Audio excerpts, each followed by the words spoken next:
Dear students, I welcome you to this fifth video lecture of compulsory English. We are going to learn the poem Bengal Sailors written by Sarojini Naidu. After the 4 chapters, this is our first poem, Bengal Sailors, which is written by Sarojini Naidu. Let us have some introduction about Sarojini Naidu. Sarojini Naidu, 1879 born and 1949 died. She was born in Hyderabad to a highly educated Bengali family. त्यांचा जन्म हैदराबादमध्ये एका अतिशय उच्च शिक्षित कुटुंबात झाला. She was sent to England to study in university. त्यांना इंग्लंडमध्ये युनिव्हर्सिटीमध्ये अभ्यास करण्यासाठी पाठवण्यात आलं. Where she met Edmund Gosse and showed him some of her poems. तिथे एडमंड गॉसला भेटल्या त्या आणि त्यांनी त्यांच्या काही कविता दाखवल्या त्यांना. He encouraged her to write on Indian themes. Edmund गॉसनी त्यांना प्रेरित केलं, प्रोत्साहित केलं की तुम्ही भारतीय संकल्पनेवर लिहा. Henceforth she anchored her poetry in the culture of India. इथून पुढे त्यांनी मग आपली कविता भारतीय संस्कृतीत लिहायला सुरुवात केली. She was an active participant in India's freedom movement. भारतीय स्वातंत्र्य लढ्यात त्या अतिशय सक्रिय अशा कार्यकर्त्या होत्या. And was elected president of the Indian National Congress in 1925. आणि 1925मध्ये त्यांना राष्ट्रीय काँग्रेसचं अध्यक्ष निवडण्यात आलं. She work for women's education and franchise and campaigned against purdah. त्यांनी स्त्रियांच्या शिक्षणासाठी आणि त्यांचा शाखाविस्तार करण्यासाठी आणि त्यांनी पडद्याविरुद्ध मोहीमसुद्धा उघडली होती. पडदा म्हणजे घोंगट. Naidu was recognized as a major poet with the publication of her first book of poetry the Golden Threshold 1905. नायडूंना मान्यता मिळाली एक महान कवी म्हणून, मोठे कवी म्हणून, मोठ्या कवयित्री म्हणून. त्यांचं पहिलं बुक होतं, पहिलं पुस्तक होतं कवितेवर, द गोल्डन थ्रेशोल्ड म्हणजे सोनेरी उंबरठा. 1905मध्ये प्रकाशित केला. Poems like Coromandel Fishers, Palanquin Bearers and the Indian Weavers successfully employ lyric similes and metaphors to create a vivid pictures of life in India. काही कविता आहेत कोरोमंडल फिशर्स, पॅलंक्विन बेअरर्स आणि द इंडियन वीवर्ससारखे. यांनी भावगीतातले रूपकलंकार, भावगीतात काही सिमिली वापरल्या म्हणजे उपमा अलंकार, ज्यामुळे एक अतिशय स्वच्छ असं भारतीय जीवनाचं चित्र निर्माण झालं, ज्यामुळे लोकांना त्यांच्या कविता आवडायला लागल्या. Bengal sellers is from her second collection the bird of time 1912. त्यांचा दुसरा कविता संग्रह आहे द बर्ड ऑफ टाईम. त्यातून बेंगल सेलर्स ही कविता घेण्यात आलेली आहे 1912 साली. The poem captures the familiar sight of a bangle seller at a fair and the array of colours and designs they carry. ही कविता काय करते की एक नेहमीच आपलं परिचित असं चित्र आहे. एक बांगडीवाला असतो, बांगड्या विकतो तो जत्रेत, आणि त्यात विविध रंग असतात, त्याच्याकडे विविध डिझाईन्स असतात त्याच्याकडे. तर हे चित्र आपण बहुतेक जत्रेत पाहिलेलंच आहे आणि स्त्रियांना विशेष करून हे आकर्षित करतं. आता मग थोडं इंट्रोडक्शन पाहूया, कवितेचं बॅकग्राऊंड पाहूया काय आहे. The Bengal sellers is a poem describing the life of Indian women, the customs and traditions they partake in. Bengal sellers अशी कविता आहे ज्यात भारतीय स्त्रियांच्या जीवनाचं वर्णन आहे, त्यांच्या प्रथेचं वर्णन आहे, त्यांच्या परंपरेचं वर्णन आहे, ज्यात त्या सहभागी होतात. तुम्हाला माहिती आहे भारतीय सौभाग्यवती स्त्रीच्या जीवनात बांगड्यांचं काय महत्त्व आहे. The poem uses the theme of bangles, an important ornament for Indian women to embellish themselves with. ही कविता अशी संकल्पना वापरते बांगड्यांची, जी संकल्पना भारतीय स्त्रियांसाठी जो अलंकार अतिशय महत्त्वाचा आहे आणि ती स्वतःला सुशोभित करते तो अलंकार घालून. The setting of the poem is at a temple fair, where the bangle sellers call out people to have a look at their bangles and buy them for their daughters and wives. ते कवितेचं जे दृश्य आहे ते एका मंदिराच्या जत्रेतला आहे, जिथे bangle sellers मोठमोठ्याने आवाज देतो लोकांना, या बांगड्या पहा आणि खरेदी करा त्यांच्या मुलींसाठी, त्यांच्या पत्नीसाठी. Now let us turn to the original text of the poem. Will go stanza by stanza. Stanza number 1. Bengal sellers are we who bear our shining loads to the temple fair, who will buy these delicate bright rainbow tinted circles of light, lustrous tokens of radiant lives for happy daughters and happy wives. आता bangle sellers म्हणतोय सुरुवातीलाच या कवितेच्या. The bangle sellers are introduced at the start of the poem. सुरुवातीलाच आपल्याला bangle सेलर्सची ओळख करून देण्यात येते. They are present at the temple fair to make a trade for their bangles. ते त्या मंदिराच्या जत्रेत उपस्थित आहेत त्यांच्या बांगड्यांचा व्यवसाय करण्यासाठी. These peddlers enumerate the qualities of their product by using adjectives like delicate, bright, rainbow tinted circles of light. आता हे पेडलर्स म्हणजे हे जे विक्रेते आहेत ते वर्णन करतात त्यांच्याजवळ असलेल्या बांगड्यांच्या गुणाचं. ते अशी विशेषण वापरत आहेत, नाजूक, चमकदार, बिलकुल इंद्रधनुष्याच्या रंगाचे, गोल गोल लाईट्स असलेले, गोल गोल प्रकाश असलेले. They urge the onlookers to buy them for their daughters and wifes. ते विनंती करतात लोकांना, त्या पाहणाऱ्यांना, घ्या तुमच्या मुलीसाठी, घ्या तुमच्या पत्नीसाठी विकत घ्या. The sellers are represented in one voice to emphasise that they all have the same goal and purpose. तिथले जे सगळे सेलर्स आहेत, आता जत्रा म्हटल्यावर एकच सेलर राहणार नाही, अनेक सेलर्स राहतील, तर ते सगळे त्या एका बँगल सेलर जातीचं प्रतिनिधित्व करत आहेत. आणि ते म्हणतात की या खरेदी करा. त्यांचा गोल आणि पर्पज काय आहे, तर त्यांचा गोल आणि पर्पज आहे आपल्या बांगड्या विकणे. The word lustrous tokens of radiant lives give a peek into the Indian culture. ही जी फ्रेज आहे, हे जे शब्द आहेत, लस्ट्रस म्हणजे एकदम चमकदार, टोकन्स प्रतीक, रेडियंट लाईव्स म्हणजे चमकदार जीवनाचं प्रतीक आहे. आपल्याला भारतीय जीवनात डोकावण्याची संधी देतं. And the significance the bangles are associated with like happiness and prosperity. आणि जे महत्त्व आहे बांगड्यांचं ते कशाशी संबंधित आहे, आनंदाशी आणि वैभवाशी संबंधित आहे. Now let us turn towards stanza 2.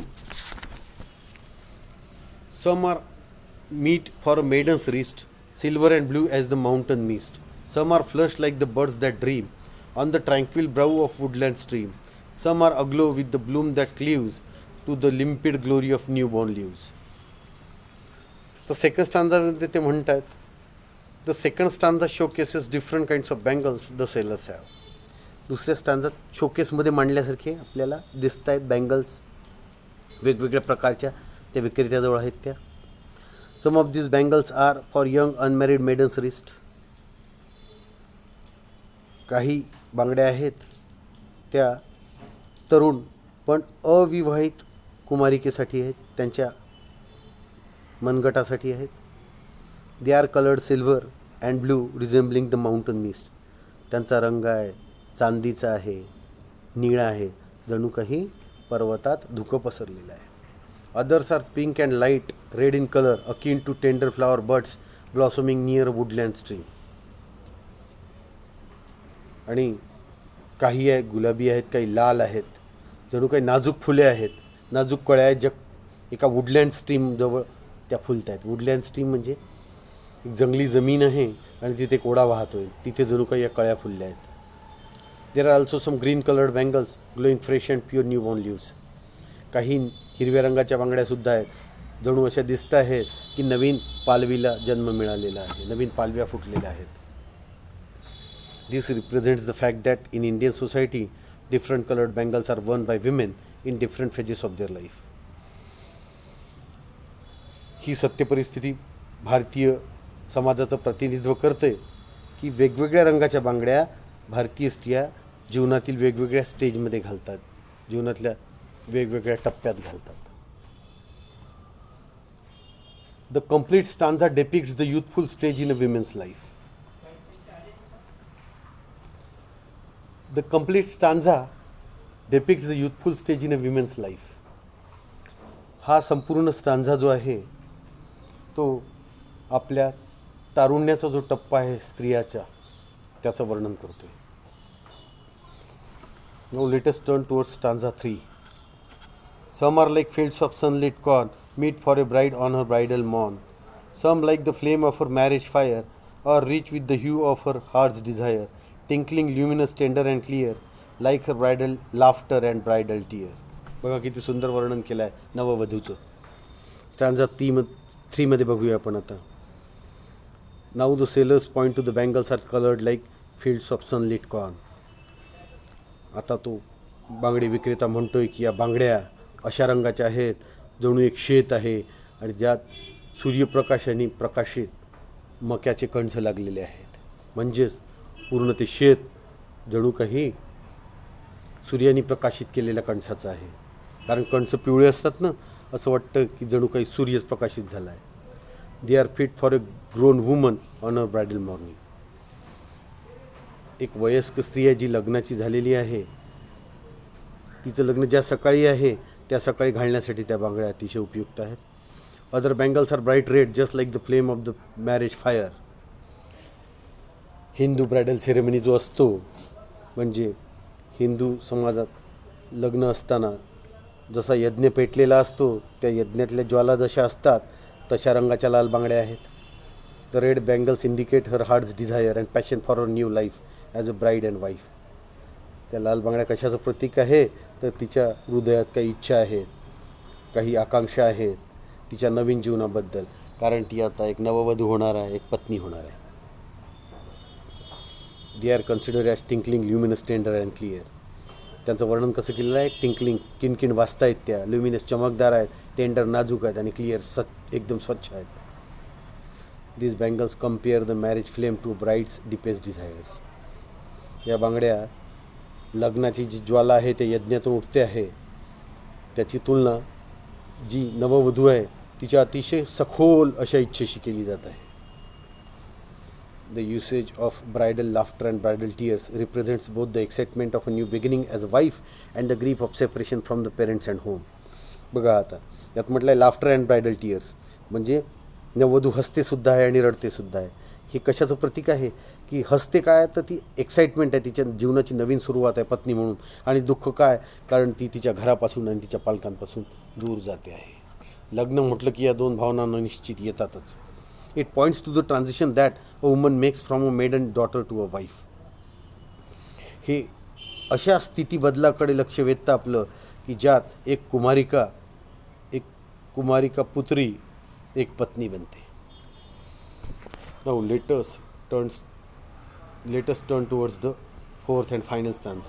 Some are purple and gold fleckled grey, for she who has journeyed through life midway, whose hands have cherished, whose love has blessed, and cradled fair sons on her faithful breast, and serves her household in fruitful pride, and worships the gods at her husband's side.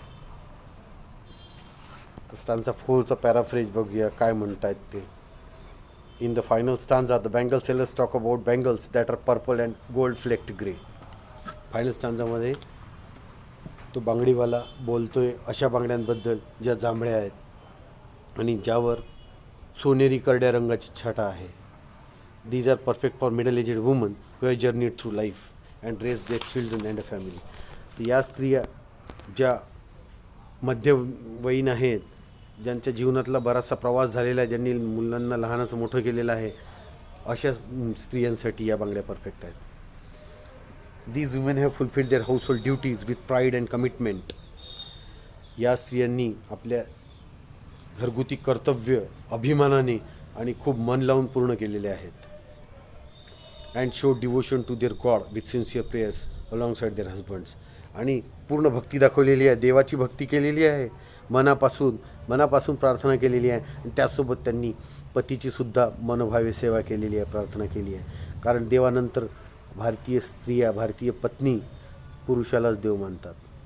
The poet extols the qualities of a good wife and mother. इथे कवयित्री काय करते की एका चांगल्या पत्नीच्या आणि चांगल्या मातेच्या गुणवत्तेचं महान वर्णन करते. The use of the word sons in place of children may also be a satirical reminder of the accepted preference for a male child in Indian society at that time and age. आता इथे children मुले याऐवजी Sarojini नायडूंनी sons शब्द वापरलेला आहे. का बरं? इथे त्यांना टीका करायची आहे, कारण त्या काळी भारतीय समाजात मुलांनाच महत्त्व होतं, मुलींना महत्त्व फार कमी होतं. आपल्या तिथे भारतीय समाजात त्यावेळी सगळ्यांना मुलंच पाहिजे असायची. आत्तासुद्धा परिस्थिती फार बदलली आहे असं नाही, सगळ्यांना पहिले मुलेच पाहिजे असतात, वंशाचा दिवा. त्याचा मुख्य विचार पाहूया या कवितेचा काय होता. The entire poem is a tribute to Indian women and their beauty and grace. ही संपूर्ण कविता एक श्रद्धांजली आहे, एक खूप मोठं योगदान दिलेलं आहे भारतीय स्त्रियांसाठी, त्यांच्या सौंदर्यासाठी, त्यांच्या आकर्षकतेसाठी. It is a celebration of their femininity or female form. हा उत्सव आहे त्यांच्या स्त्री असण्याचा उत्सव आहे, त्यांच्या स्त्री स्वरूपाचा उत्सव आहे. It threads various stages of a women's life and into the cultural wealth of India. यात एका धाग्यात गुंफण्यात आलेला आहे विविध टप्पे स्त्रियाच्या जीवनातले आणि त्यांच्या सांस्कृतिक संपत्तीची, जी भारतात स्त्रियांच्या रूपात आपल्यासाठी उपलब्ध आहे. It also acknowledges the part of bangle sellers in the customs and traditions of India. आणि यात अजून हेही मान्य करण्यात आलेले आहे की बांगडी विक्रेते जे आहे ते प्रथे आणि परंपरेने त्यांना भारतात फार मोठं स्थान आहे. अशा प्रकारे सरोजिनी नायडू यांनी एक स्त्री असल्यामुळे भारतीय स्त्रीच्या उदात्तेचं वर्णन केलेलं आहे. आणि खरोखरच त्यांनी स्त्री असताना ज्या हालअपेष्टा भोगलेल्या आहेत त्यासुद्धा यात प्रतिबिंबित होतात.